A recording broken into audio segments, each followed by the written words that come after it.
వక్రతుండ మహాకాయ సూర్యకోటి సమప్రభా నిర్విఘ్నం కురు మే దేవా సర్వకార్యేషు సర్వదా. గురుబ్రహ్మా గురుర్విష్ణుః గురుర్దేవో మహేశ్వరః గురుః సాక్షాత్ పరబ్రహ్మ తస్మై శ్రీ గురవే నమః. చతుర్థ దత్తావతారులైన శ్రీ సద్గురు మాణిక్య ప్రభు మహారాజుల వారి చరితామృతము ప్రతిరోజు పారాయణ ప్రారంభించే ముందు శ్రీ మాణిక్య మానస పూజా స్తోత్రం పారాయణ చేసిన తరువాత ఆ రోజు పారాయణ ప్రారంభించవలెను. శ్రీ మాణిక్య ప్రభు చరితామృతము 22వ రోజు పారాయణం. ప్రభు దర్బార్. దర్బార్ ఈ శబ్దానికి సామాన్య జనం మదిలో ఏ అర్థం స్ఫురిస్తుందో ప్రభు నగరంలో అలా దర్బార్ స్వరూపం ఉండేదా అనే అనుమానం సహజంగా వస్తుంది. ఆది భౌతిక శక్తి లేదా ఆధ్యాత్మిక శక్తి ఏ విధంగా భిన్నమైనవో వారి దర్బార్ స్వరూపం కూడా అలాగే భిన్నంగా ఉండేది. మాణిక్ నగర్ దర్బార్ కేవలం ఆధ్యాత్మిక స్వరూపంతో ఉండేది. దాని ముఖ్య ఉద్దేశం ప్రభు దర్శనంతో పునీతమవ్వడం. అందువల్ల దాని రచన భిన్నంగా ఉండేది. రాజదర్బార్లోని ఎన్నో విషయాలకు దీనికి పోలికలు ఉండటం పూర్వకాలంలోని రాజదర్బార్ల యొక్క వర్ణన చదివిన వారికి తెలుస్తుంది. దీనిని తాత్యా మహారాజుల వారు రూపొందించారని ఇంతకు ముందే చదివాము. అందుకని దర్బార్కి రాజదర్బార్ యొక్క స్వరూపం కనిపిస్తుంది. ఈ దర్బార్ ముఖ్య విషయం ఆధ్యాత్మిక శ్రేయస్సు సాధించాలనే కారణంతో పోగయ్యే జనసముదాయం. ప్రభు వద్దకు అనేక విధాలైన జనం వస్తారు. వాళ్లకు దర్శనం కోసం ఏర్పాటు చేయడం మండలి యొక్క విధి. దర్బార్ ఒక విశేష కారణంతో జరిగేది. ఉత్సవ కారణంగా లేదా పండుగ కారణంగా ప్రభు దర్శనం కోసం ఉత్సాహంతో వచ్చే వారికి ప్రభు దర్శనం లభించే విశేష దర్బార్ నిర్వహించబడేది. దర్బార్ స్వరూపం రాజ దర్బారు వలె ఏర్పాటు చేసినట్లుగా ఉండేది. ఒక పెద్ద మంటపం తయారు చేయబడేది. దానికి ఒకవైపు మధ్య భాగంలో తూర్పు ముఖంగా ఒక కట్ట తయారు చేయబడి ఆ కట్టపై ప్రభు కూర్చునే ప్రదేశం ఉండేది. మంచి నాణ్యమైన పరుపు, వీపు వైపు మెత్తలు, రెండు వైపులా చేతులు ఆనించి కూర్చోవడానికి దిండ్లు, కూర్చోవడానికి ఆసనం ఏర్పాటు చేయబడేవి. దీనికి దగ్గరలోనే ప్రభు కుటీరం ఉండేది. ఈ ప్రదేశంలో ప్రస్తుతం సుందరమైన సభామంటపం కనిపిస్తుంది. పూర్వం ఇదే దర్బార్ జరిగే ప్రదేశం అంటారు. కట్ట ముందు రెండు వైపులా ఇద్దరు నిలబడేవారు. దర్బార్లో జనం నిండిన తరువాత భక్తకార్య కల్పద్రుమ అనే బిరుదావళి యొక్క జయఘోష చేస్తుండగా ప్రభు మహారాజ్ గారు వచ్చి ఆ పరుపుపై కూర్చునేవారు. ప్రభువు వచ్చేటప్పుడు అందరూ నిలబడి నమస్కారం చేసి కూర్చోవాలి. ఇలా పద్ధతి ప్రకారం జరిగేది. గృహస్థుల కోసం ముందు భాగంలో స్థలం ఉండేది.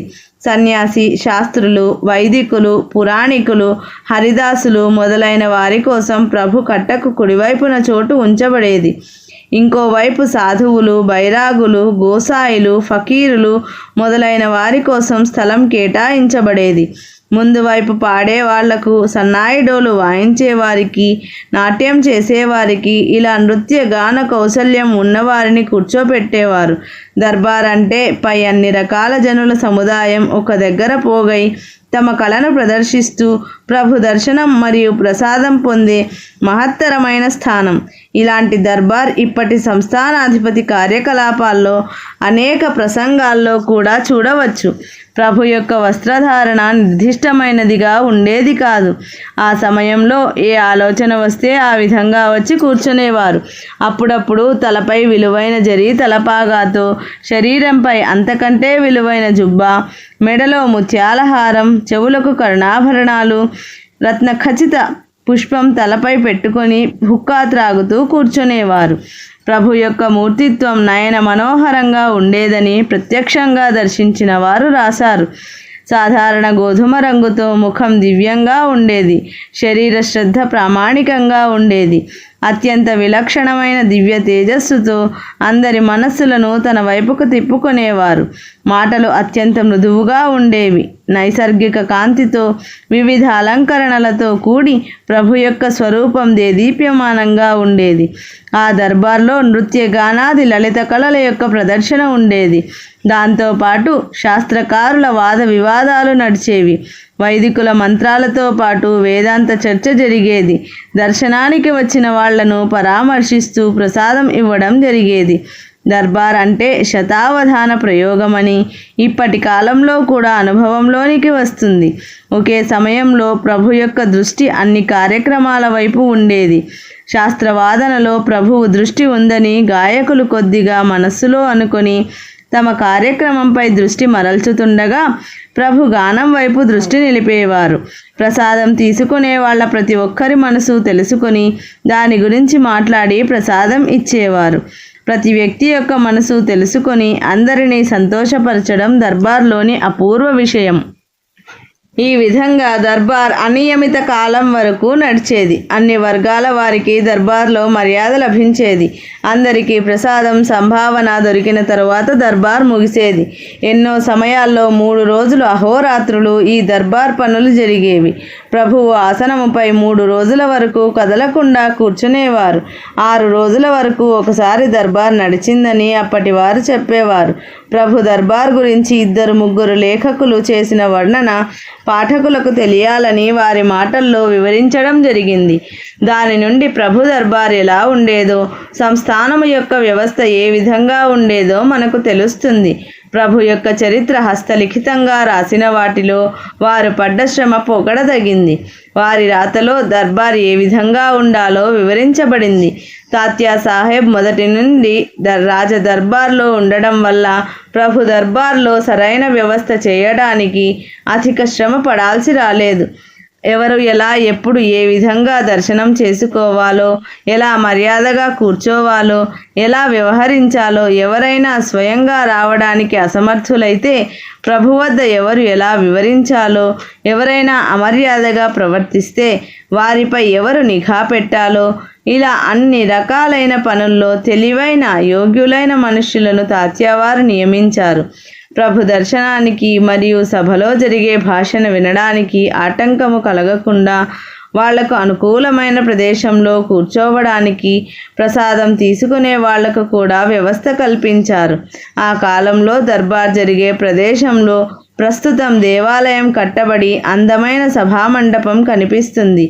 ఆ కాలంలో ఈ సుందర మందిర ప్రాంగణం లేకుండా తడికలతో చేసిన గుడిసె ఉండేది. ఇరుప్రక్కల ప్రదేశం గోడలతో ఇరుకుగా లేకుండా విశాలంగా 4 ప్రక్కల ఖాళీగా ఉండటం వల్ల వేల మంది ఒకేసారి సమావేశం అయ్యేటట్టుగా ఉండేది. మండపం మధ్యలో ఎత్తుగా ఒక కట్ట కట్టబడింది. దానిపై పరుపు వేసి ప్రభువు దిండుపై ఒరిగి విశ్రాంతిగా కూర్చునేవారు. అందుకని 4 దిక్కుల అన్ని వైపుల నుండి ప్రభువు కనిపించేవారు. ప్రభు వద్ద 2 మనుష్యులు ఎప్పుడూ చేతులు కట్టుకొని నిలబడేవారు. ఆ విధంగా కట్ట ముందు దర్శనానికి వచ్చే వాళ్లకు దారి చూపేవాళ్ళు ఉండేవారు. కుడి పక్కకు సన్యాసి, శాస్త్రి, వైదిక బ్రాహ్మణులు కూర్చోవడానికి స్థలం, కుడి ప్రక్కన స్త్రీలకు కూర్చోవడానికి స్థలం ఉంచబడేది. ప్రభు ముందు నానా జాతుల గృహస్థులు, సాధుసంతులు, గోసావి, ఫకీరులు అనేక మంది కూర్చునేవారు. ఎవరికి వచ్చిన కళను వారు ప్రదర్శించేవారు. కొందరు తమ గానంతో తబలా వాయించేవారు. పఖవాస్, రుద్రవీణ, సితార్, సారంగి ఈ విధంగా తమకు వచ్చిన విద్యను ప్రదర్శించి తమ కళా కౌశల్యంతో అందరినీ తన్మయులను చేసేవారు. పురాణికులు పురాణం చెప్పేవారు. వైదికులు వేదఘోష చేసేవారు. శాస్త్ర పండితులు వేదాంత గోష్ఠి చేసేవారు. ఈ విధంగా నానా ప్రకారాలుగా నడిచేది. ప్రభు దృష్టి అన్ని వైపులా ఒకే రకంగా కనిపించేది.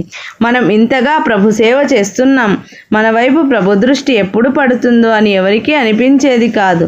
వారు మధ్య మధ్యలో దృష్టి మరల్చినా కూడా సేవకులను లక్ష్య పెట్టవలసిందిగా సూచించేవారు. తమ పనులు నెరవేర్చుకోవడానికి, తమ సందేహాలు తీర్చుకోవడానికి ప్రతిరోజు వేల మంది ప్రభు ముందు నిలబడేవారు. అంతమందిలో ఎవరు తమ సందేహాలు నివృత్తి కాలేదు అని అనేవారు కాదు. అప్పటికి కోరిక తీరకపోయినా మాణిక్ నగర్లో కొన్ని రోజులు నివసించి తమ కోరిక తీర్చుకునేవారు. అక్కడ ఉన్నవారు ప్రభు యొక్క గుణవర్ణన చేస్తూ ఆనందంగా గడిపేవారు. దర్బార్ తరువాత ప్రతి ఒక్కరూ తమ విషయాలు చెబుతూ వింటూ ఉండేవారు. ఇలా తమకు సంబంధించిన విషయాలు మాట్లాడుకుంటూ ఉండేవారు. తినడానికి ఎవరికీ దొరకలేదనే విషయం మాత్రం ఉండేది కాదు. కానీ ఏదైనా కారణంతో ఉపవాసం ఉన్నా కూడా అది ప్రభువుకు నచ్చేది కాదు. ఇలాంటి పనులలో దాదాసాహెబ్ మహారాజ్ గారు దక్షతగా వ్యవహరించేవారు. 1000 మంది ఒకే రోజు పోగైనా కూడా స్వయంగా కంబళి వేసుకుని నిలబడి అందరి భోజన నీటి వసతి చూసేవారు. కానీ ఎవరైనా మొండితనంతో లేదా ప్రభువు తమ కోరిక తీర్చడానికి ఉపవాసం చేస్తే ప్రభు గుప్త రూపంలో రాత్రి వారి వద్దకు వెళ్ళి తన కోరిక నిజమైనట్లుగా ఉపదేశ వచనాలు మాట్లాడి వాళ్ళు తినేటట్లు చేసేవారు. ఎన్నోసార్లు ఎవరైనా ఉపవాసంతో ఉంటే దర్బార్లో కూర్చొని ఉన్నా కూడా వాళ్లను పిలిచి వాళ్ళ కోరికలను తెలుసుకుని వాటిని పూర్తి చేసి వారిని సమాధానపరిచేవారు. ప్రభు దర్బార్లో అందరూ సంతోషంగా ఉండేవారు. కారణం, ప్రభు సర్వజ్ఞులు మరియు అంతర్జ్ఞాని. ప్రభు సదా ఆనందంతో వినోదంతో ఉండి వారి మాటల్లో ఆ విషయం స్పష్టంగా గోచరించేది. దర్శనం కోసం దూరం నుండి ఎవరైనా గృహస్థులు వచ్చినప్పుడు దారిలోని సౌకర్యాలను గురించి ప్రభు ముందుగానే అడిగి తెలుసుకునేవారు. ఈ విషయంలో అందరికీ ఆశ్చర్యం అనిపించేది. అందుకని ప్రభు దర్బార్లో దుఃఖంతో లాభాపేక్షతో వచ్చినా కూడా వాళ్లకు తమ కోరిక పూర్తవుతుందనే నమ్మకం కలిగి తమ మానసిక వ్యధను మరిచి ఆనందంతో ప్రసన్నులయ్యేవారు. ప్రభు యొక్క కంఠం కోమలమై రసభరితమై ఎవరితో అయితే మాట్లాడుతున్నారో వారి మనసుకు హత్తుకునేటట్లుగా ఉండేది. ఎవరైనా మనస్సులో కల్మషంతో మాట్లాడినా వారితో మాట్లాడే అవివేకంతో తాము అడిగేది సరియైనది కాకపోయినా అడిగే వాళ్లను వాళ్ల మనస్సులో సరియైనదిగా అయ్యేటట్లుగా చేసి సమాధానపరిచేవారు. ఈ విధంగా మహాత్ముల యొక్క పనులు మొదట మౌనే మౌని గుణిని గుణవాన్ పండితాహ పండితేపి, ఈ విధంగా వాళ్ళ నడవడిక ఉంటుంది. ప్రభు యొక్క సగుణావతారం సర్వ జగత్తును ఉద్ధరించటానికి జరిగింది. అందుకని వారు భక్తుల కోరికలను తీర్చడంలో ఆశ్చర్యమేముంది? ప్రభు ధన, పుత్ర, స్త్రీ ఇలా ఇహలోక విషయ సంపత్తిపై మోహంతో అడిగే వాళ్ళ నానా విధాలైన కోరికలను తీర్చేవారు. ఐహిక సుఖాల కోసం ప్రభువు వద్ద ద్రవ్యం అడిగేవారు నిజమైన కారణం చెబితే వారు ఎంత అడిగినా ఇవ్వడానికి ఆలోచించేవారు కాదు.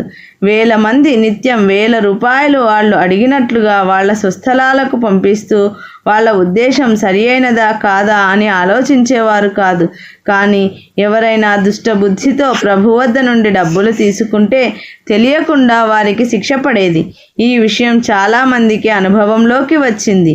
ఒకసారి గుర్రపు బగ్గీలు నడిపేవాడు ప్రభు కీర్తి విని ద్రవ్యలోభంతో మాణిక్ నగర్కి వచ్చి తన గుర్రం అకస్మాత్తుగా మరణించడం వల్ల తన భార్య బిడ్డలు ఉపవాసం ఉండాల్సి వస్తోందని కొత్త గుర్రం కొనాలంటే తన దగ్గర డబ్బులు లేవని కుటుంబాన్ని కాపాడుకోవడం కోసం మీ కీర్తి విని వచ్చానని కొత్త గుర్రం కొనుక్కోవడానికి 1000 రూపాయలు నాకు మీరు ఇవ్వాలని అడిగాడు. ఈ కపటి తన గుర్రాన్ని దాచిపెట్టి కేవలం ద్రవ్య లోభంతో అబద్ధాలు చెబుతున్నాడని ప్రభువుకి ముందే తెలుసు. కానీ ప్రభు ఏమీ అనకుండా గుర్రం చనిపోయినందుకు కనికరం చూపించారు. పరబ్రహ్మ సద్గురువు యొక్క నిత్యానంద రూప జెండా మీ ముందు రెపరెపలాడుతుంటే ఇన్ని రోజులు ఎందుకు ఆలస్యం చేశావు? నా దత్తప్రభు ఈ గుర్రమే ఏమిటి, ఈ సంపూర్ణ పృథ్వీరాజ్యం అడిగినా ఇవ్వడానికి సిద్ధంగా ఉన్నారు. అడిగేవాళ్ళు కావాలి. ఇలాంటి ఉపదేశ వచనాలతో సంతోషపరిచి రేపు ప్రొద్దున నీకు ఎంత ద్రవ్యము కావాలో అంత దొరుకుతుందనే మాట ఇచ్చి 2వ రోజు కావాలని అతనికి 1000 రూపాయలు లెక్కపెట్టి ఇచ్చారు. అప్పుడు ఆ బగ్గీవాడికి చాలా ఆనందమై తన బుద్ధి కుశలతకు సంతోషపడుతూ ప్రభువును స్తుతిస్తూ బయలుదేరడానికి సిద్ధమయ్యాడు. అంతలో గుర్రం దగ్గర ఉంచిన మనుషులు రాత్రి అనుకోకుండా గుర్రం చనిపోయిందని ఆయనకు చెప్పాలని వెతుక్కుంటూ వస్తున్నామని దర్బార్లోనికి తమ యజమానిని వెతుక్కుంటూ వచ్చారు. పై విషయం అతనికి తెలియక ఏడుస్తూ జరిగిందంతా చెప్పాడు. ఇది వినగానే ఆ కపటి ముఖం నల్లబడింది. ఇప్పుడు ప్రభు ఏం శిక్ష వేస్తారో అని భయపడుతూ నిలబడ్డాడు. ప్రభు కొంచెం కూడా కోపగించకుండా మంచి మాటలతో అతన్ని సమాధానపరిచారు.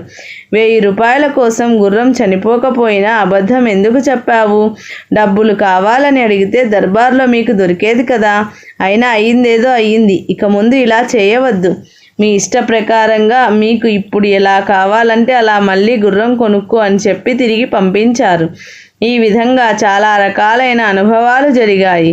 ప్రభు వద్ద నిజమైన విషయం చెప్పి ఏదైనా అడిగితే తమ కోరికలు పూర్తవుతాయని అందరికీ నిశ్చయంగా తెలిసేది.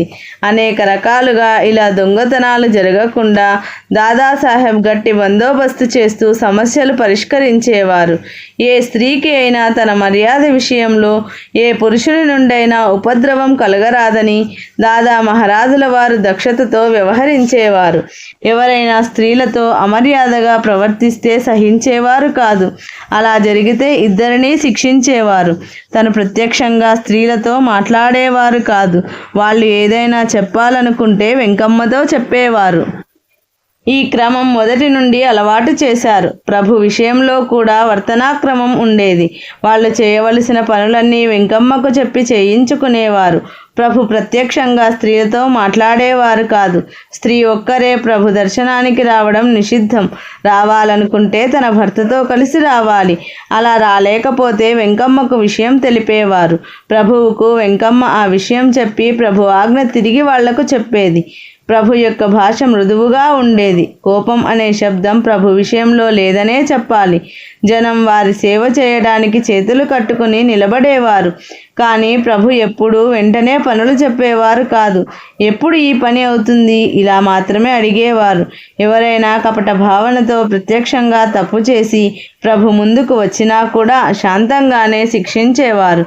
ఆ శిక్ష కూడా సౌమ్యంగా ఉండి మనసుకు కష్టం కలిగించకుండా ఉండి తిరిగి తమ చేతులతో ఇలాంటి తప్పు చేయకూడదని మనసుకు అర్థమయ్యేటట్లుగా బోధించేవారు. ఈ విధంగా దర్బార్ రోజులో 3 సార్లు జరిగేది. సాయంకాలం జరిగే దర్బార్లో అందరికీ ప్రవేశం దొరికేది కాదు.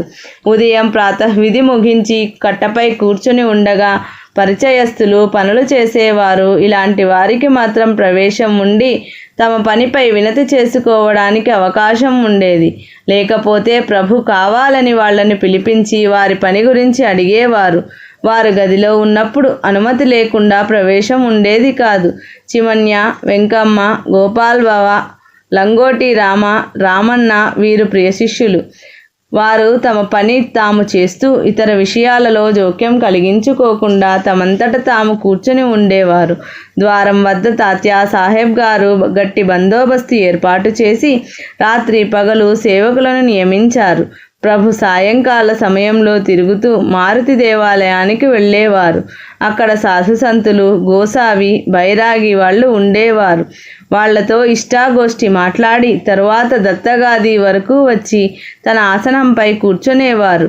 ఆ సమయంలో మాత్రం ఎవరికైనా దర్శనం చేసుకోవడానికి, తమ గురించి విన్నవించుకోవడానికి అనుమతి ఉండేది.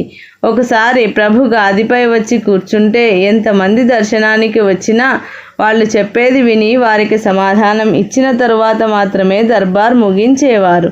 రాత్రి అన్ని కార్యక్రమాలు ముగిసేసరికి 10 గంటలు అయ్యేది.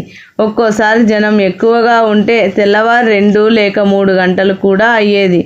ఆ కాలంలో ఇప్పటిలాగా గడియారాలు కూడా ఉపయోగంలో ఉండేవి కాదు. రాత్రి పగలు తెలియటానికి పూర్వం గంటల యంత్రాన్ని ఉపయోగించేవారు. ఇలాంటి యంత్రాలన్నీ తాత్యా సాహెబ్ గారు ద్వారంలో పెట్టించారు. అది రాత్రింబవళ్ళు ప్రతి 4 గంటలకు ఒకసారి ప్రభు ముందుకు వచ్చి ధర్మ అవతార్ పహర్కా అమల్ హై ఇలా అంటూ ముందు నిలబడేవారు. ప్రభు చరిత్ర రాసిన వారిలో రామచంద్ర బువా షోలాపూర్కర్ అనే పేరుగల లేఖకులు ఉండేవారు. వారు ప్రభు దర్బార్లో చాలా రోజులు ఉన్నారు. వారు తమ పుస్తకంలో రాసిపెట్టిన ప్రభు దర్బార్ యొక్క వర్ణన చదవదగినదిగా ఉంది. అది మేము కింద రాశాము. వారు కళ్ళతో చూసిన స్థితి యొక్క వర్ణన ఇవ్వడం వల్ల అది చాలా మహత్తరమైన విషయంగా మనకు అనిపిస్తుంది. ప్రభు యొక్క శ్యామ సుందరమూర్తి చూసి వాళ్ళ దాహార్తి తీరేది కాదు. ఎవరైనా ప్రభు వద్ద కూర్చుంటే వాళ్లకు ప్రభు వద్ద నుండి లేవాలనిపించేది కాదు. ఒకసారి ప్రభు గాదిపై కూర్చుంటే 3 రోజుల వరకు లేచేవారు కాదు. 3 రోజుల వరకు భోజనం నిద్ర ఉండేవి కాదు. మలమూత్రాదులకు కూడా లేవకుండా ఒకే ఆసనంలో కూర్చునేవారు. గాది లోపల గుహలాగా ఉండేది. దాంట్లోకి వెళ్తే ఒక్కోసారి 8 రోజుల వరకు బయటకు వచ్చేవారు కాదు. లోపలికి వెళ్ళి పిలవడానికి కానీ పడుకుంటే లేవడానికి కానీ ఎవరికీ ధైర్యం ఉండేది కాదు. ఒక్కోసారి 8 రోజులైనా పడుకునేవారు. అప్పుడప్పుడు డప్పు వాయిస్తూ పాడుతూ కూర్చునేవారు. అప్పుడు గంధర్వుల అవతారంగా ఇతరులకు అనిపించేది. అప్పుడప్పుడు లక్షల రూపాయల విలువైన బట్టలు ధరించేవారు. ఒక్కోసారి చినిగిపోయిన వస్త్రాలతో బీదవాళ్ళలాగా కనిపించేవారు. అప్పుడప్పుడు ప్రభు యొక్క దర్బార్లో నాయకిల గాన కార్యక్రమము, అప్పుడప్పుడు వేదాంత చర్చ, వైదికుల వేదఘోష ఉండేది. ఒక్కోసారి ఊరికే లోకాభిరామాయణం కూడా జరిగేది. ఈ విధంగా ప్రభు యొక్క అనంతలీలలు ఉండేవి. వాటిని వర్ణించడం అసాధ్యం. ఇలాంటి వారు ప్రభువును కలిస్తే ప్రభు వాళ్లకు అనుగుణంగా మారిపోయేవారు. శాస్త్రులు, పురాణికులు ఎవరైనా వస్తే వాళ్ళకంటే ఎక్కువ పాండిత్యం చూపేవారు. పండితులతో పండితులుగా, గాయకులతో గాయకులుగా, సాధువులతో సాధువుగా, కపటులతో కపటిగా, లోభులతో లోబిగా, బైరాగులతో బైరాగిగా, గోసాయితో గోసాయిగా, గరీబులతో గరీబుగా, శ్రీమంతులతో మహాశ్రీమంతునిగా, వృద్ధులతో వృద్ధునిగా, ఈ విధంగా ఎవరితో వాళ్ళ పాత్రలకు తగ్గట్లుగా వ్యవహరించేవారు. ఆయన స్వభావము అలాగే కనిపించేది. కోపస్థులతో కోపంగా, శాంతిస్తులకు శాంతంగా కనిపించేవారు. ఎప్పుడు శ్యామసుందర శాంతమూర్తి గాదిపై కూర్చొని ఒక చేతిలో నస్యం పీల్చుకుంటూ బ్రహ్మానందంలో ఓలలాడుతూ ఉండేవారు. అలాంటి రూపంతో జనులకు దర్శనం ఇచ్చేవారు. ప్రభు గాదిపై కూర్చున్నారంటే కచేరీ యొక్క రూపం కనిపించేది. శాస్త్రులు, పండితులు, ధనవంతులు, షేట్ సావుకారులు, రాజవాడ యొక్క జనాల రద్దీ ప్రభు వద్ద ఉండేది. వీరే కాక యాత్రికుల రద్దీ ఎప్పుడూ ఉండేది. ప్రభు గాదిపై కూర్చున్నంతసేపు రద్దీ ఉండేది. రద్దీ వల్ల కొందరికి 3 రోజుల వరకు దర్శనం అయ్యేది కాదు. దర్శనం కాకుండా అన్నం తినకూడదని జనం అనుకుంటే ఒక్కోసారి 7 రోజుల వరకు ఉపవాసం ఉండేవారు. ద్వారం వద్ద పదం సింగ్ అనే పేరుగల ద్వారపాలకుడు ఎప్పుడూ ఉండేవారు. దర్శనం కోసం లోపలికి పంపించే పని ఆయన చేతిలో ఉండడం వల్ల పెద్ద పెద్ద శ్రీమంతులు ఆయనకు అర్జీ పెట్టుకొని ఆయనను సంతోషపరచాల్సి వచ్చేది. ఈ విధంగా హుమనాబాద్ దగ్గర నివసించడం జరిగినప్పటి నుండి ప్రభు యొక్క పూర్వ ఫకీరు రూపం అరణ్యంలో నివసించడం కాకుండా అన్ని విషయాల్లోనూ రాజదర్పం కనిపించసాగింది. ఏ స్థలంలో మహారణ్యం ఉండేదో అక్కడ ఇప్పుడు మాణిక్ నగర్ నివాస స్థలమై రాత్రి పగలు ఏ స్థలంలో దొంగలు ప్రవాసులను లూటీ చేసేవారో ఆ స్థలంలో ఇప్పుడు ఏనుగులు, గుర్రాలు, పల్లకీలు, మేనాలు లాంటి రాజైశ్వర్యాలు కనిపించాయి. ఈ సమయంలో శ్రీ మాణిక్ ప్రభు వయసు సుమారు 30 సంవత్సరాలు ఉండేది మరియు సర్వరాజ ఐశ్వర్యాల సంపద మాణిక్ నగరానికి వచ్చినది. ప్రభు ద్వారంలో ఏనుగులు, గుర్రాలు, మేనాలు, పల్లకీలు ఉండి రాజవాడలా ఉండేది. ఎవరి వైపు ప్రభు ఊరికే కళ్ళు తెరిచి చూస్తే వారు భాగ్యవంతులవుతారని ప్రజలు నమ్మేవారు. ఇలా ఉన్నా కూడా ప్రభు ఫకీరులాగా స్వతంత్రంగా ఆనందంగా ఉండేవారు. ఎంత ఐశ్వర్యం వచ్చినా తన నమ్రత, కరుణ చూపడంలో వెంట్రుకవాసి తేడా కనిపించేది కాదు. వారి భాషణ అతి తీయగా దయతో కూడిన వచనాలతో వినోదభరితంగా ఉండేది. సంస్కృతం, కన్నడ, తెలుగు, ఉర్దూ, పార్సీ, హిందుస్థానీ మరియు మరాఠీ ఇన్ని భాషలు ఆయనకు కరతలామలకముగా ఉండేవి. ముస్లిం వారికి అరబ్బీ గ్రంథంలోని విషయాలను వినిపించేవారు. వీటిని ఎక్కడ ఎలా నేర్చుకున్నారో మాత్రం ఎవరికీ తెలియలేదు. వారు ధర్మశాస్త్ర పారంగతులు, వేదజ్ఞులు. ఏ మతం వారైనా, ఏ ధర్మం వారైనా, ఏ జాతి వారైనా ప్రభుతో వాదించలేకపోయేవారు. ఎంత పెద్ద మహా విద్వాంసులు వచ్చినా ప్రభు ముందు ఓటమి ఒప్పుకొని ప్రభు సమాధానం విని ప్రభు చెప్పినదే నిజమని ఒప్పుకొని తిరిగి వెళ్ళేవారు. ఇలా ఎన్నోసార్లు జరిగింది. ప్రభు మనస్సులో ఇంత రాజదర్పం పెంచుకోవాలని ఎప్పుడూ అనుకోలేదు. వారికి పరోపకారం మరియు దాన ధర్మం చేయడం కాకుండా ఏ ఇతర విషయాలు ప్రియంగా ఉండేవి కావు. కానీ తాత్యా సాహెబ్ గారికి వ్యవహారికం చాలా ఇష్టంగా ఉండేది. వీరు 4 సంవత్సరాలలో మాణిక్ నగర్ ప్రభు దర్బారుకి చాలా వన్నె తెచ్చారు. 25 వరకు చిన్న దుకాణాలు వెలిశాయి. హల్వా, హారాలు మొదలైన దుకాణాలు ఉండేవి. హుమనాబాద్ నుండి సామాగ్రి సరఫరా అయ్యేది. హుమనాబాద్లో కల్లప్ప అనే షావుకారు ఉండేవారు. ఆయనకు ప్రభువుపై చాలా భక్తి ఉండేది. ఆయన నిత్యం ప్రభు దర్శనానికి వస్తూ అవసరమైనప్పుడు 50,000 రూపాయల వరకు సర్దుతూ ఉండేవారు.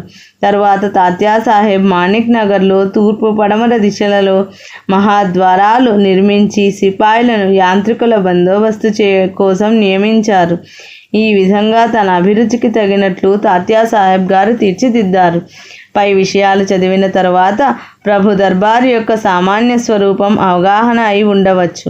మాణిక్ నగర్ రాకపూర్వం ప్రభు సమక్షంలో నిత్యశ్రీ నిత్యమంగళం అయినా కూడా ప్రభు ఫకీరులా వ్యవహరించేవారు. ఇక్కడ నివాసం ఏర్పరచుకున్నప్పటి నుండి సంస్థానంలో రాజదర్పం కనిపించసాగింది. సంపద పుష్కలంగా ఉండడం వల్ల ఏ పనులకు ఆటంకం కలిగేది కాదు.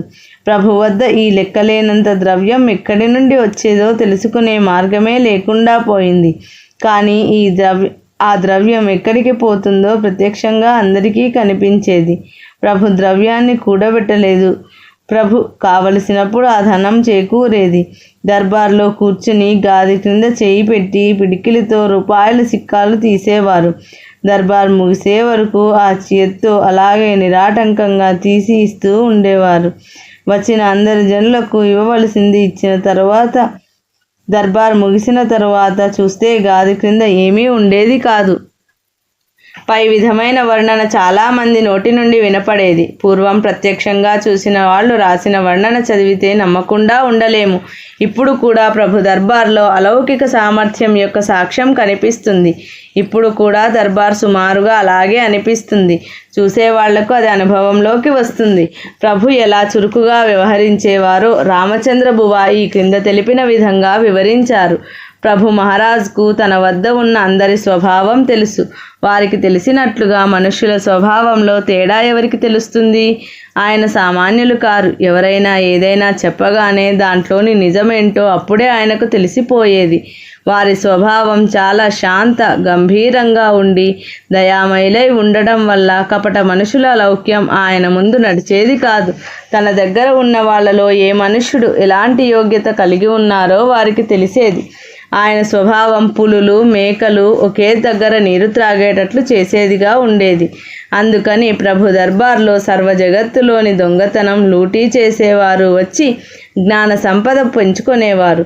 ప్రభు దర్బార్లో లూటీ చేసేవారు దొంగలు, అవిద్వాంసులు మరియు అంధులు, రోగులు, అశక్తులు, దరిద్రులే కాక సాధులు, సంతులు, బైరాగులు, వైదికులు, జ్యోతిష్యులు, శాస్త్ర పండితులు, హరిదాసులు, గాయకులు, భట్టులు, నర్తకమణులు మరియు సుశీల గృహస్థులు, ఇలా అనేక రకాల వారికి ఆదర సత్కారాలు జరిగేవి. 2 పూటల అన్నదానం జరిగేది. ఎవరికీ లేదనకుండా ఏ జాతి వారైనా ఏ కులం వారైనా ఎన్ని రోజులు నివసించినా ఎవరినీ వెళ్ళమనేవారు కాదు. 2 పూటల మంచి పదార్థాలు దొరకకపోయినా రొట్టె, కన్య అనగా గోధుమ రవ్వతో చేసింది మాత్రం దొరికేది. అంటే అర్థం రోజు 1000 మందికి భోజనం మరియు ద్రవ్యార్తి అయి వచ్చిన వారికే కాక అందరి మనస్సులలోని కోరికలను ప్రభువు వద్ద సమాధానం లభించేది. శ్రీ దత్తాత్రేయార్పణమస్తు. శ్రీ గురు మాణికార్పణమస్తు. ఇది శ్రీ మాణిక్య ప్రభు చరితామృతం 22వ రోజు పారాయణం సంపూర్ణం. మంగళాచరణము. శ్రీ మాణిక్య బిరుదావళి. శ్రీ భక్త కార్యకల్పద్రుమ గురు సార్వభౌమ శ్రీమద్ రాజాదిరాజ యోగి మహారాజ త్రిభువనానంద అద్వైత అభేద నిరంజన నిర్గుణ నిరాలంబ పరిపూర్ణ సదోదిత సకలమత స్థాపిత శ్రీ సద్గురు మాణిక్య ప్రభు మహారాజ్ కీ జై.